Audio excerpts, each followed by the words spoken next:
Bueno, nosotros representamos a lo que es la industria de la felicidad, ¿no?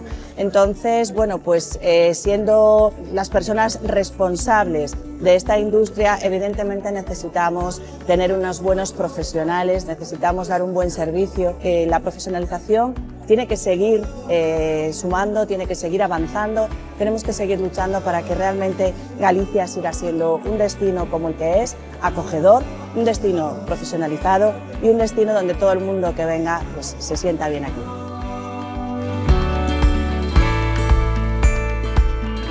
Desde el clúster valoramos muy positivamente, la verdad es que no es una novedad, ya llevamos varios años gestionando las mesas de donde se hacen las reuniones de negocio, las empresas, y ya no es que lo valoremos positivamente desde el clúster, sino que lo valoran muchísimo nuestros empresarios de Galicia, ¿no? Hemos crecido ya con respecto al año pasado, hemos crecido en espacio, hemos crecido en reuniones, tenemos la necesidad de seguir creciendo en espacio, por eso que creemos que el año que viene vamos a necesitar más espacio precisamente para dar atención a toda esta gente que viene.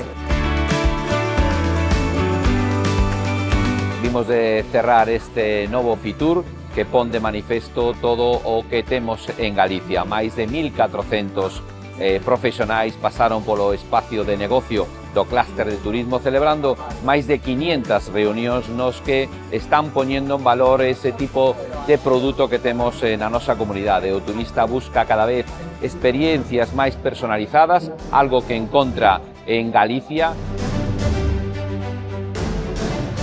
Unha das partes máis importantes deste stand é a área de profesionais, que desde hai xa máis dunha década está a cargo do Clúster Turismo de Galicia.